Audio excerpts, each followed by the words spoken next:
Welcome to my YouTube channel. আশা করি তোমরা সবাই ভালো আছো। আজকে তোমাদের ক্লাস 10 মাধ্যমিক পরীক্ষা ছিল। আশা করি তোমাদের সবার পরীক্ষা খুব ভালো করেই হয়েছে। তোমরা ভালো করেই কোশ্চেন অ্যান্সার সলভ করেছো। আমি তোমাদের কোশ্চেনগুলো সলভ করে দিয়েছি, তোমরা এক নজরে দেখে নাও। আর চ্যানেলে যারা নতুন, চ্যানেলটা সাবস্ক্রাইব করে রাখো। ভিডিওটা ভালো লাগলে লাইক এবং বন্ধুদের শেয়ার করে দিও। তাহলে বন্ধুরা আরম্ভ করে দিচ্ছি। 1 নম্বরের কোশ্চেন ছিল, নিম্নলিখিত প্রশ্নগুলি প্রতিটি ক্ষেত্রে সঠিক উত্তরটি নির্বাচন করো।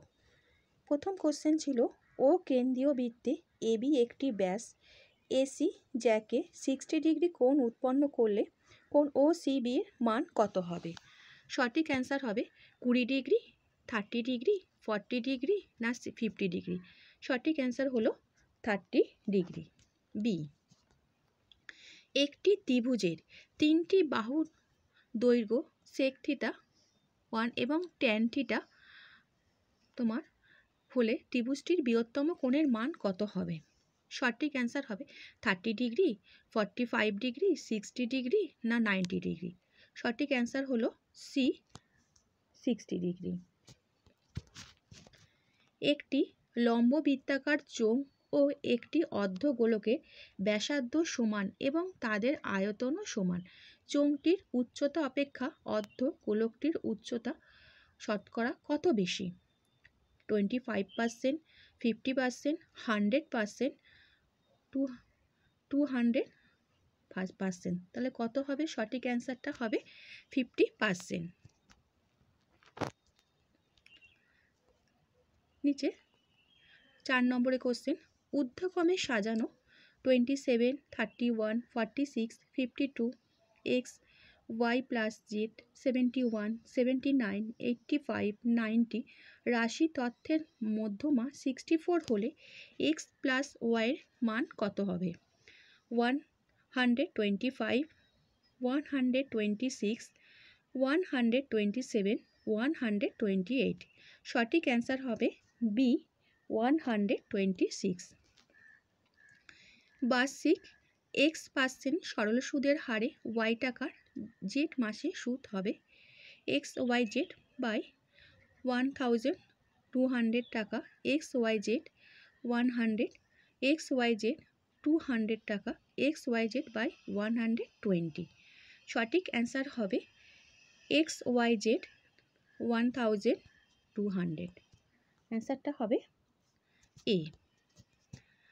6 নম্বরের কোশ্চেন, a:2 b:5 হলে a b এর কত হবে? পার্সেন্ট সমান, তাহলে হবে 20, 30, 40, 50। সঠিক অ্যান্সার হবে সি, 40। এবারে আমি তোমাদের যাচ্ছি শূন্যস্থান পূরণে। একই তলে অবস্থিত দুটি বৃত্তে 3টি সাধারণ স্পর্শক হলে বৃত্ত দুটি পরস্পরকে ড্যাশ করবে। তাহলে কি হবে? একই তলে অবস্থিত দুটি বৃত্তে 3টি সাধারণ স্পর্শক হলে বৃত্ত দুটি পরস্পরকে বহিঃস্পর্শ করবে। নেক্সট আছে, যদি sin square theta plus 2x cos square theta equal to 1 হয় তবে x এর মান কত হবে? তাহলে x এর মান কত হবে? হাফ। 3 নম্বর কোশ্চেন, আর একক দৈর্ঘ্যের ব্যাসার্ধ বিশিষ্ট একটি নিরেট অর্ধগোলকের থেকে সর্ববৃহৎ যে নিরেট শঙ্কু কেটে নেওয়া যাবে তার আয়তন কত হবে? 1/3 পাই আর কিউব ঘন একক। 4 নম্বর কোশ্চেন, পি প্লাস কিউ সংখ্যক সংখ্যার গড় x এর মধ্যে p সংখ্যক সংখ্যার গড় y হলে অবশিষ্ট কিউর সংখ্যক সংখ্যার গড় হবে কত? ড্যাশ। তাহলে এটা কি হবে? ওপরে হবে px plus qx minus py, নিচে কি হবে? q। তারপরে 5 নম্বরের কোশ্চেনটা, একটি ব্যবসায় পিন্টু আমনের 1%/2 গুণ টাকা দিয়েছিল এবং ডেবিট আমলের এত টাকা দিয়েছিল। অমন পিন্টু ও ডেবিটের মূলধনের অনুপাত কত হবে? এটা হবে 2:3:5। আর একটা কোশ্চেন তোমাদের দেওয়া আছে 6 এর অ্যান্সারটা, সেটা তোমাদের হবে X square plus Y square মান চেয়েছিল, এর অ্যান্সারটা হবে 38। এতদূর গেল তোমাদের শূন্যস্থান পূরণ। এবারে আছে তোমাদের সত্য মিথ্যা। প্রথমের অ্যান্সারটা আছে তোমাদের এটা হবে সত্য, তারপরে যেটা আছে সেটা হবে তোমাদের মিথ্যা। শঙ্কুর আয়তন যেটা আছে এক্স ভূমির ক্ষেত্রফল, এটাও হবে তোমাদের মিথ্যা। সংখ্যাগুরুর মান সমান সমান 2 ইন্টু মধ্যমা মাইনাস 3 ইন্টু যৌগিক গড়, এটাও হবে মিথ্যা। তারপরেরটা দেওয়া আছে 5 নম্বর, একটি যৌথ ব্যবসায় দুই বন্ধুর মধ্যে একজন এক্স ওয়াই টাকার ওয়াই মাসের অপরজন হলে এই কোশ্চেনের অ্যান্সারটাও হবে মিথ্যা। 6এরটা দেওয়া আছে সেটাও হবে তোমাদের মিথ্যা। মোট তাহলে তোমাদের প্রথম অ্যান্সারটা হবে সত্য আর বাকিগুলো হবে তোমাদের মিথ্যা। এরপরে তোমাদের নিম্নলিখিত প্রশ্নগুলির উত্তর দিতে বলেছে যে কোনো 10টি। তোমরা একটু কোশ্চেনগুলো দেখো, আমি তোমাদের এটা পরে সলভ করে দিচ্ছি। একটু তোমরা দেখে নাও, কোশ্চেনগুলো খুবই ভালো এসছে।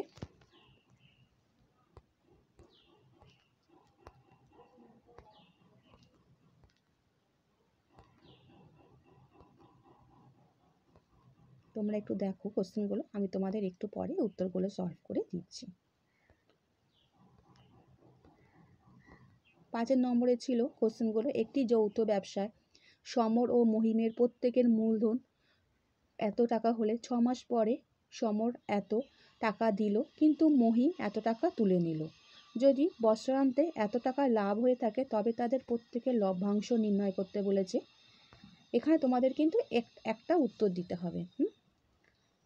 আর একটা, এত টাকাকে এমন দুটি অংশে ভাগ করো যাতে প্রথম অংশে 3 বছরের সমমূল চক্রবৃদ্ধি, দ্বিতীয় অংশে 5 বছরের সমমূল চক্রবৃদ্ধি সমান হয়, যেখানে বার্ষিক চক্রবৃদ্ধি সুদের হার 5%।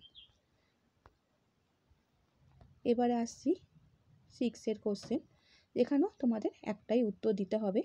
16কে এইরূপ দুটি অংশে বিভক্ত করো যেন বৃহত্তর অংশের বর্গে দ্বিগুণ ক্ষুদ্রতর অংশের বর্গের চেয়ে 164 বেশি।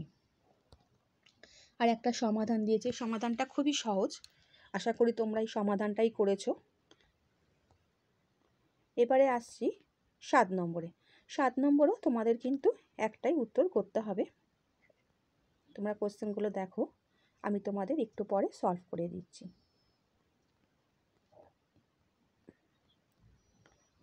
তারপরে তোমাদের 9 ছিল বৃত্তস্থ চতুর্ভুজে বিপরীত কোণগুলি পরস্পর সম্পূরক। তোমাদের এটা প্রমাণ করতে হবে, যে কোনো একটা। পিথাগোরাসের উপপাদ্য বিবৃত করো এবং প্রমাণ করো।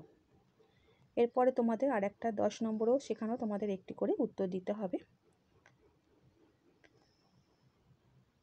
11 নম্বর, 12 নম্বরে তোমাদের দুটি উত্তর দিতে হবে। তোমরা একটু কোশ্চেনগুলো দেখো, আমি তোমাদের সলভ করে দিচ্ছি। 13 নম্বরে তোমাদের একটাই উত্তর দিতে হবে।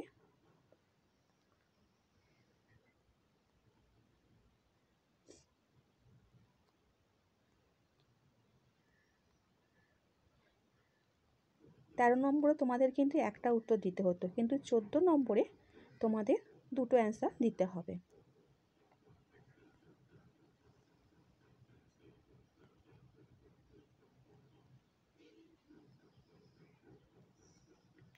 এরপরে যাচ্ছি 15 নম্বরের উত্তরে কোশ্চেনগুলোতে। সেখানে তোমাদের দুটো অ্যান্সার দিতে বলেছে।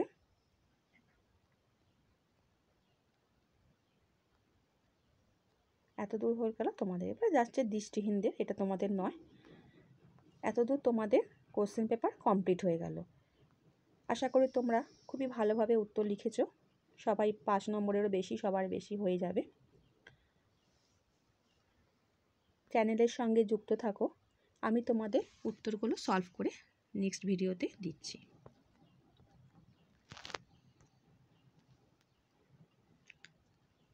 আর ভিডিওটা ভালো লাগলে বন্ধুদের শেয়ার করে দিও। আচ্ছা বন্ধুরা, ভালো থেকো।